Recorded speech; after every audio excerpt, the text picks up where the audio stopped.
mais uma vez somos todos bem-vindos, né? E lembrando que aparentemente a nossa casa está vazia, mas nós sabemos que não.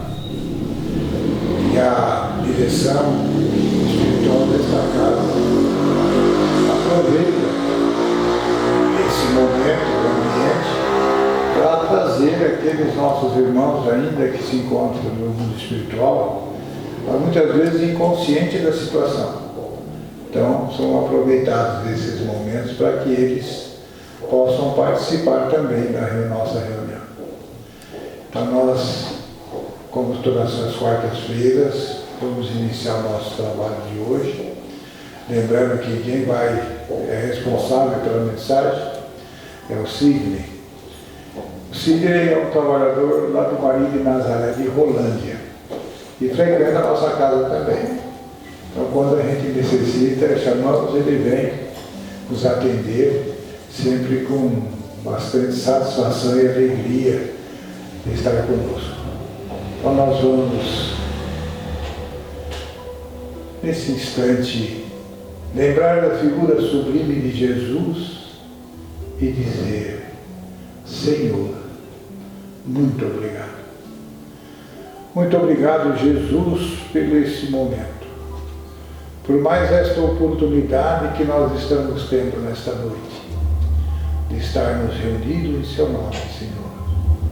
E nós te rogamos, Mestre amado, que abençoe a cada um de nós, os nossos lares, o nosso país, a humanidade inteira da Terra, que passa por um momento difícil, Senhor, mas sabemos que tudo que provém de Deus é para o nosso crescimento espiritual.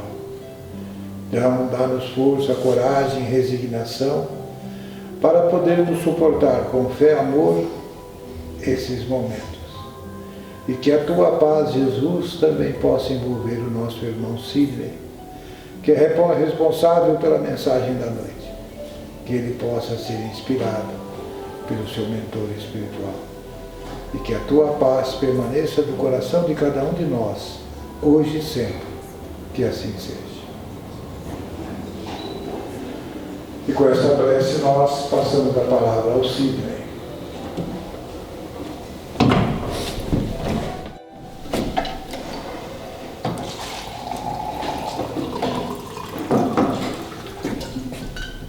Boa noite a todos.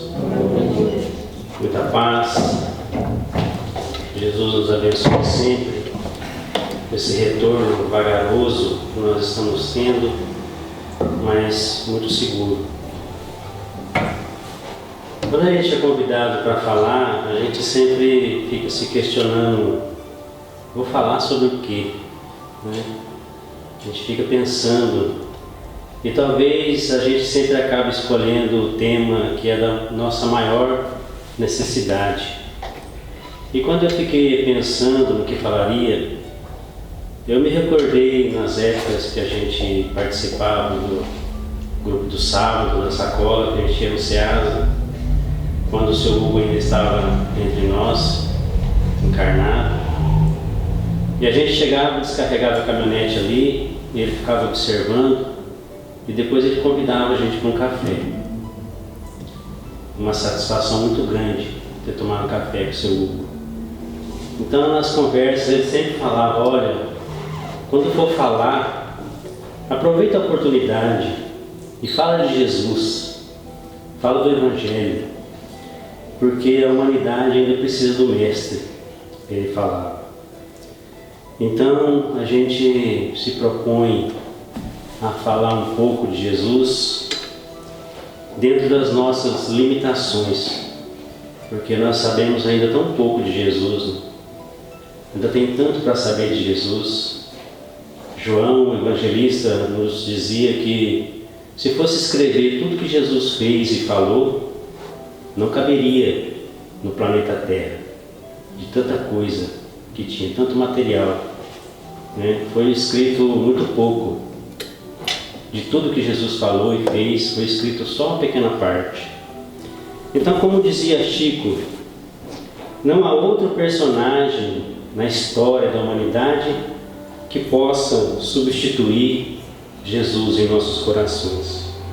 De tão marcante que foi a sua passagem entre nós, capaz de dividir a história, dividir o tempo, antes e depois dele. Então eu convido a todos, nós que nos encontramos aqui hoje, presentes, para fazer este encontro com o Mestre. E para sintetizar esse encontro, nós selecionamos uma mensagem do Espírito Everton Quadros, intitulada A Religião de Jesus, já que a religião é um dos caminhos utilizados pela maioria das pessoas para se encontrar Deus ou para se encontrar-se dentro da religião. Mas afinal de contas, qual era a religião de Jesus? Será que ele trouxe alguma religião, formatou alguma religião? Ou ele nos trouxe um código moral a fim de nos ensinar a caminhar mais acertadamente no planeta Terra, na evolução entre uma reencarnação e outra? Qual é o roteiro que ele nos trouxe? Então, a mensagem de Everton Quadros, pelas mãos de Francisco Cândido Xavier, nos diz: indubitavelmente, asseverou ele não ter vindo para destruir a lei, e sim para dar-lhe cumprimento. Não levantou qualquer santuário de pedra, não fomentou discussões teológicas, não instituiu pagamento por serviços religiosos nenhum, não criou amuletos ou talismãs, não consagrou paramentos e nem traçou rituais, explicou a verdade tanto aos rabinos quanto aos pescadores de vida singela. Pregou a divina mensagem no topo dos montes, alimentando estômagos famintos e clareando cérebros sequiosos de luz. Socorreu mulheres infelizes e crianças abandonadas, leu e releu nas sinagogas, curou cegos, restaurou doentes, ergueu paralíticos, recuperou obsidiados, encorajou os tristes e banqueteou-se com pessoas mal vistas pela sociedade. Viveu no seio da multidão. E eis nós que nos encontramos novamente, o Mestre amado, através do Espiritismo cristão, a boa nova renascente, que nos oportuniza novamente o encontro com o Mestre. Quantos de nós, em quantas existências, estamos procurando sintetizar esse encontro com o Mestre?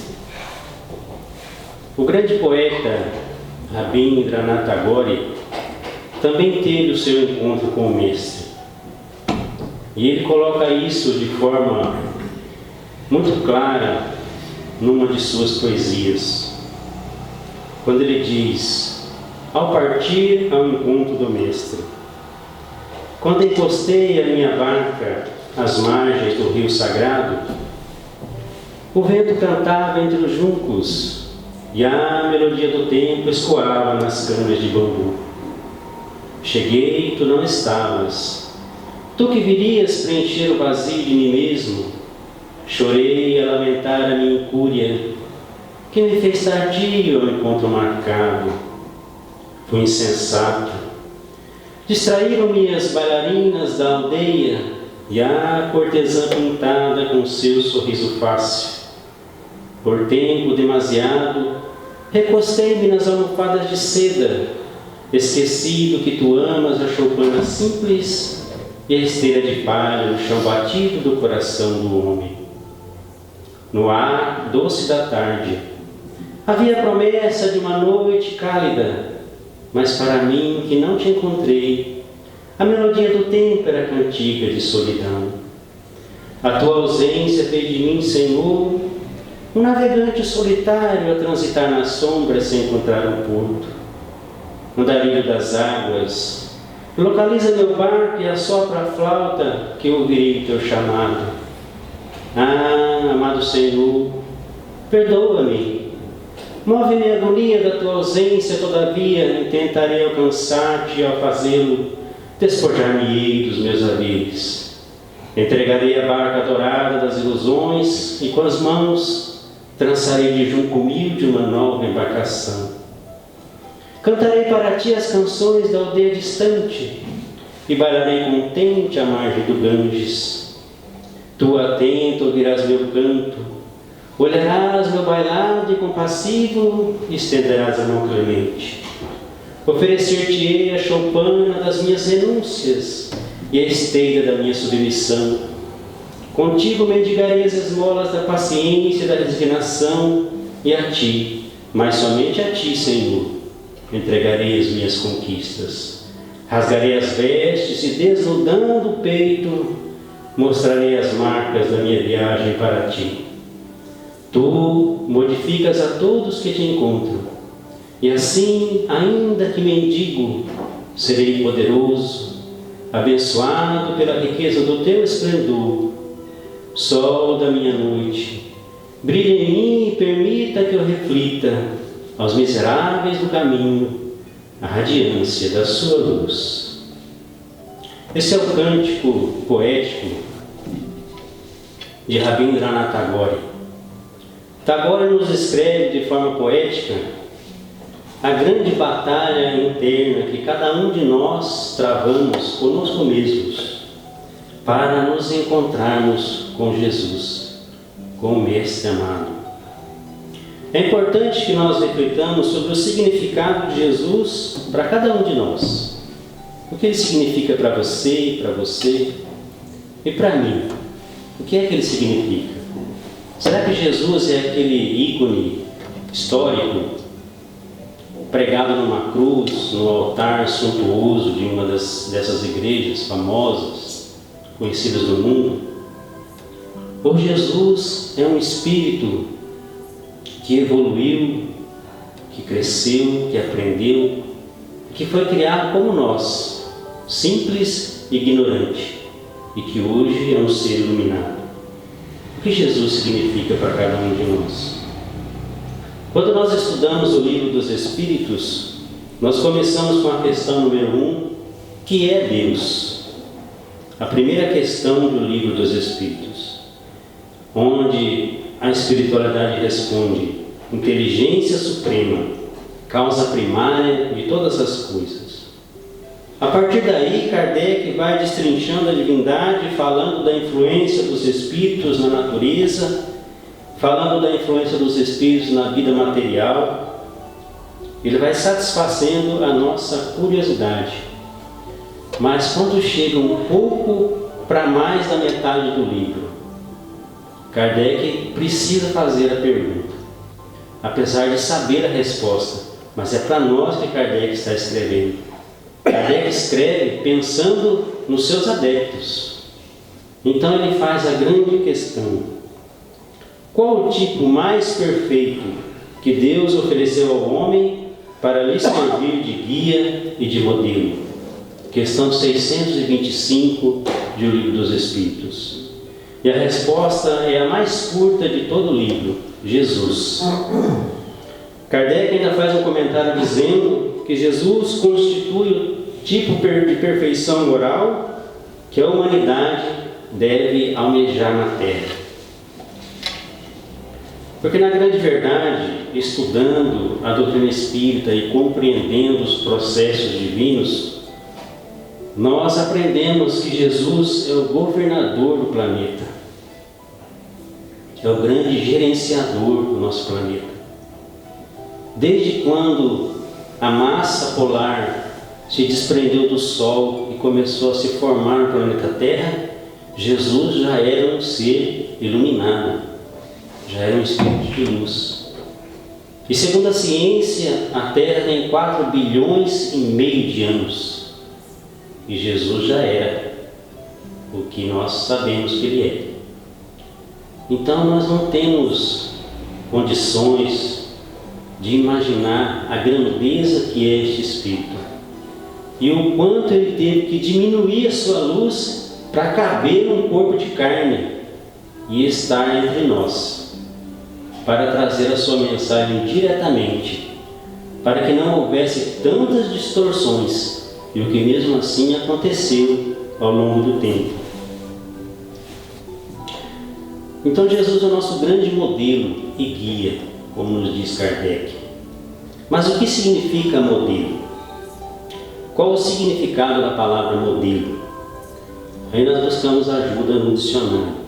É pessoa ou ato que por sua importância e perfeição é digno de servir de exemplo. Então é correto nós dizermos que Jesus é o grande modelo que nós devemos almejar, buscar, alcançar, mirar nele, para que nós possamos evoluir mais acertadamente, errar um pouquinho menos. Dr. Aleio Cerqueira tem uma grande fala, muito eloquente, dizendo que poucos são os cristãos que modelam Jesus, e muitos ainda são os cristãos que ficam imitando Jesus. Não é difícil nós vermos na mídia pessoas fazendo promessas miraculosas de curas, de um monte de coisa, em troca de bens materiais, e ficam usando o nome de Jesus para alcançar esses objetivos. Mas a doutrina espírita não promete curas ou milagres, ela nos dá o suporte necessário para que nós vamos compreendendo os processos reencarnatórios, os processos de vidas, consequentemente com relação à ação e reação. Então nós vamos aprendendo o processo divino e assim vamos procurando acertar mais e errar menos, e vamos diminuindo as nossas dívidas, o carnezinho que nós deixamos do mundo espiritual, nós vamos diminuindo ele, e assim vamos aprendendo a viver. Porque modelar é ver aquele ser como modelo e mirar-se no seu exemplo, mergulhando para dentro de si mesmo e em si conhecendo dizer: o que faria o Cristo no meu lugar?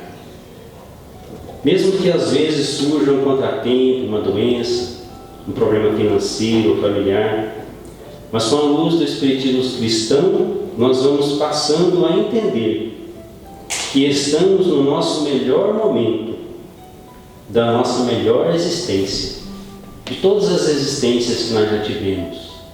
Essa é a melhor, é a mais adequada. Semana passada o Ardinal foi muito feliz em fazer essa colocação, de que nós estamos no nosso melhor processo, na nossa melhor oportunidade. Nós somos melhores hoje do que nós fomos em vidas passadas.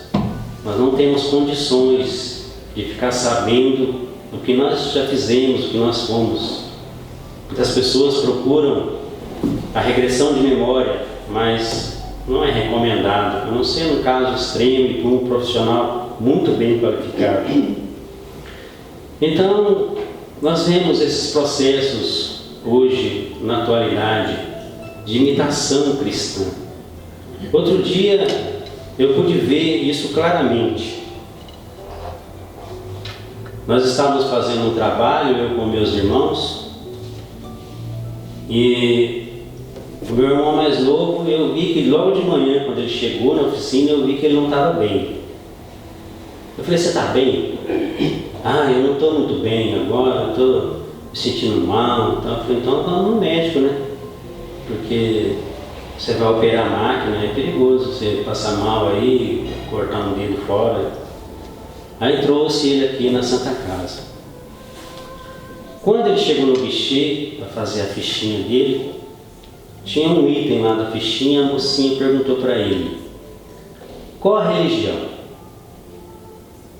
Ele pensou um pouco, eu fiquei olhando para ele, ele disse: sou católico. A mocinha anotou lá. Daí ela perguntou: praticante? Aí eu fixei nele, porque eu sei que ele não é praticante. Porque a única vez que ele foi na igreja quando foi casar. Porque eu levei ainda, porque ele não queria ir não, estava resistente. Então eu fiquei fixando nele o olhar para ver o que ele respondia. E aí ele disse sim. Aí eu não falei nada naquele momento, deixei de ser atendido, tá? Quando nós fomos para voltar para o trabalho, eu questionei ele, eu falei, então você é católico? É, sou católico. E praticante? É, sou praticante. Eu falei, e quando foi a última vez que você foi na missa, que você falou com o padre, ou sei lá o que alguma coisa que você fez na igreja? Ah, não faz pergunta difícil. E saiu pela tangente e ficou por isso mesmo. Mas esse é um caso clássico de imitação cristã, né? A pessoa fala que é, mas de fato, no fundo, ela não é. E eu tenho um caso desse na minha família. Mas hoje nós temos a certeza de que Jesus é o Messias prometido nas antigas Escrituras pelos profetas, que também foram enviados por Deus para nos ensinar a sua lei. E Jesus fez questão de falar, de deixar claro quem Ele era. Observando as passagens evangélicas, eu pude tirar algumas partes do evangelista João. Em João, no capítulo 10, versículo 26, ele diz: eu sou o Cristo, eu é que falo contigo. Veja que afirmativa de Jesus. Está em João, capítulo 10, versículo 26. Essa passagem de Jesus está escrita no Boa Nova, de Humberto de Campos. Quando Jesus e alguns dos seus discípulos desce de Jerusalém para Cafarnaum. E ele tem que passar em Samaria, que era um vilarejo. E chegando em Samaria, os discípulos vão até a vila em busca de alimento e ele fica nas cercanias de Samaria. Quando se aproxima dele, a mulher samaritana vai tirar água no poço de Jacó. E ele começa ali um diálogo com ela. Então ela questiona. Algumas pessoas dizem que tu és o Messias. Tu és de fato o Messias ou devemos esperar outro? Então ele diz a ela: eu sou o Cristo, eu que falo contigo. Veja que belíssima afirmativa de Jesus. Em João capítulo 10, versículo 30, ele diz: eu e o Pai somos um. Essa é uma mensagem, uma fala de Jesus muito confundida por alguns dos nossos irmãos. Algumas pessoas, eu já ouvia pessoas dizerem que Jesus era Deus. Então Jesus não é Deus, Jesus é nosso irmão, que evoluiu através do tempo. E Deus é nosso Pai, soberano, Criador de todas as coisas. Mas ele fala, essa fala, eu e o Pai somos um, dizendo que ele estava em uníssono com o Pai, em mesmo pensamento, nas mesmas vibrações, interligado com o Pai. Por isso que ele faz essa fala. Em João capítulo 6, versículo 35, eu sou o pão da vida, aquele que vem a mim não terá fome, e quem crê em mim jamais terá sede. Um pouquinho mais para frente, no capítulo 8, eu sou a luz do mundo, quem me segue não andarás em trevas. Eu sou o bom pastor, e o bom pastor dá a sua vida pelas ovelhas. No capítulo 14, versículo 6, ele diz: eu sou o caminho, a verdade e a vida, e ninguém vem ao Pai senão por mim. Uma das falas muito conhecidas de Jesus, dentre todas as religiões. E disse outras coisas mais: conhecereis a verdade, e a verdade vos libertará. Quando eu era pequeno, eu ia no Centro Espírita André Luiz com a minha avó, do Sr. Leonardo Ferreira. Eu ficava observando os trabalhos e ele tinha várias placas nas paredes.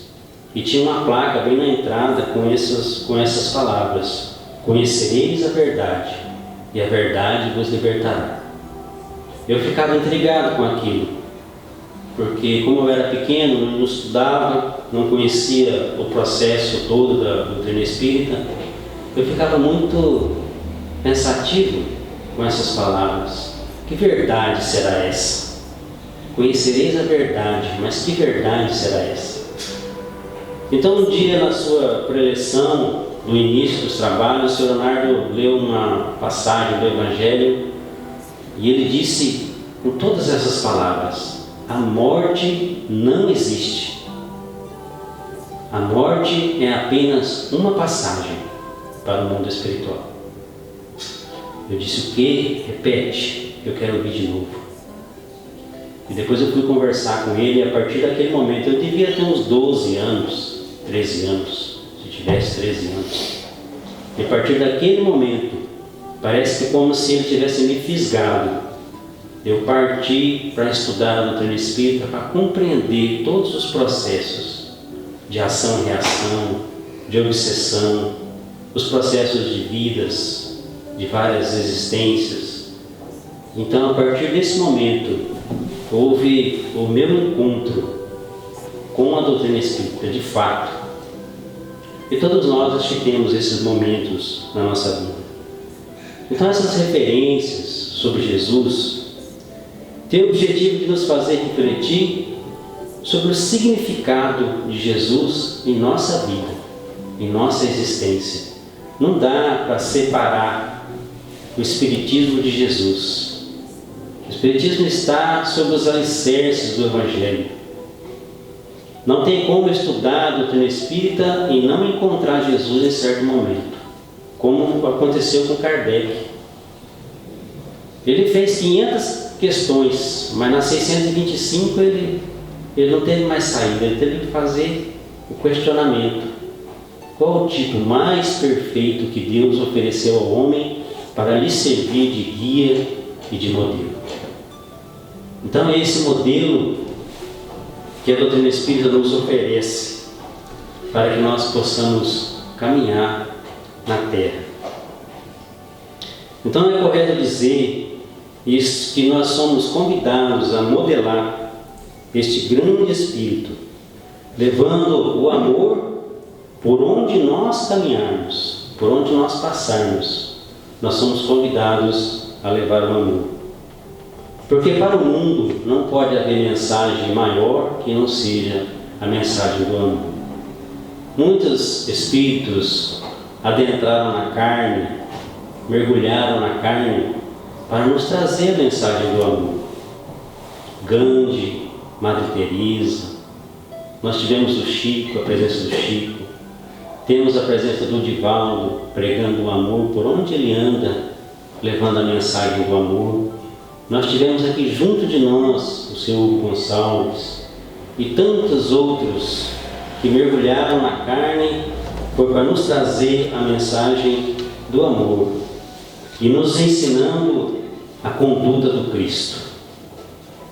Conduta esta que Emmanuel nos diz que nos 3 anos de vida messiânica, Jesus em tempo algum duvidou do Pai.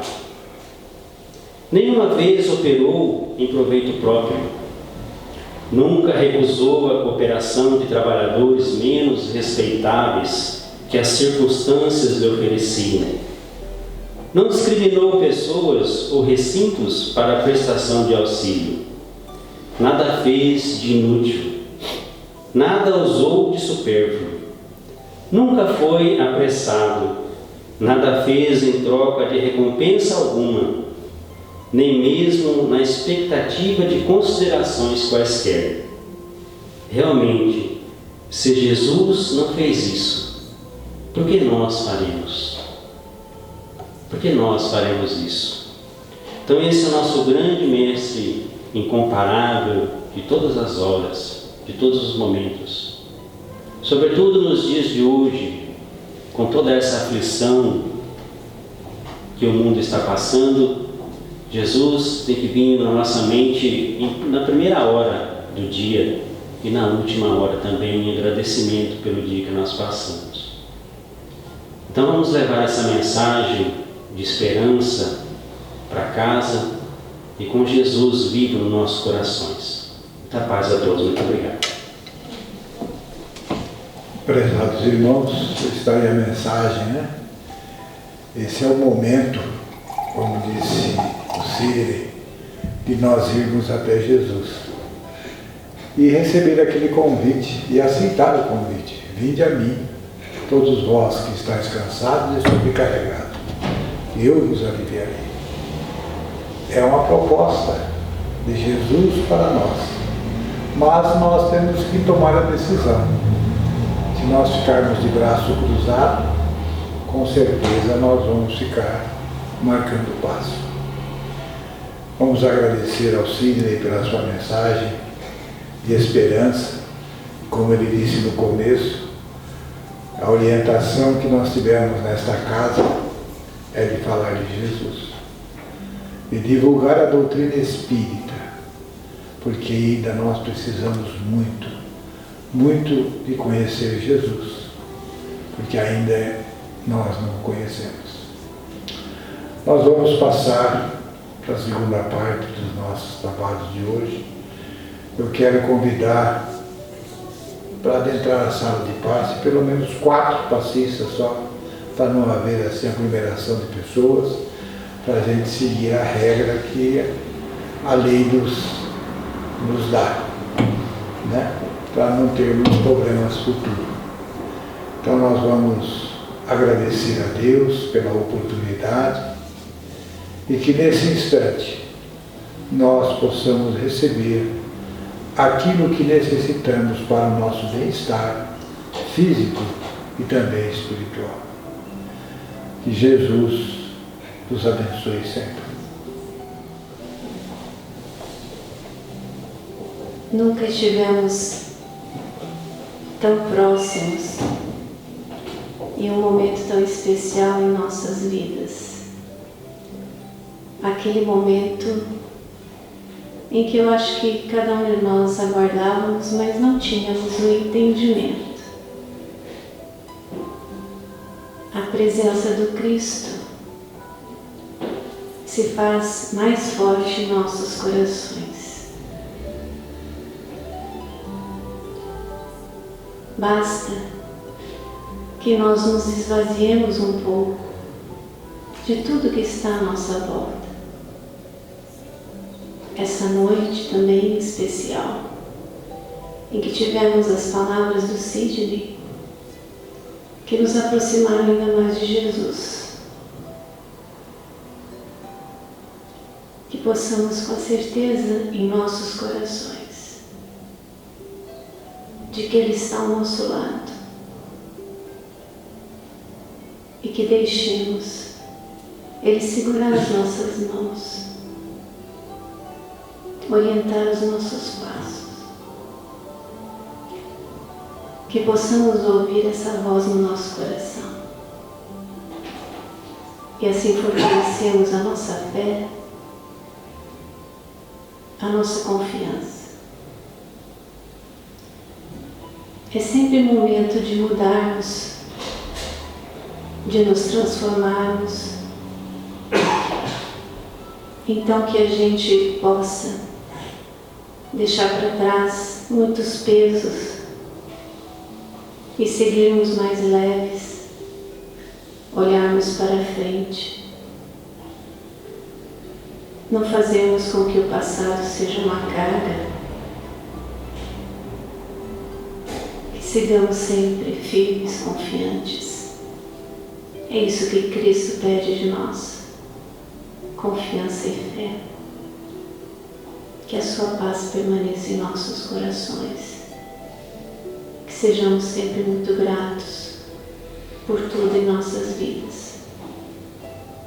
Que todos possam retornar aos seus lares, sentindo essa paz e a confiança. Graças a Deus.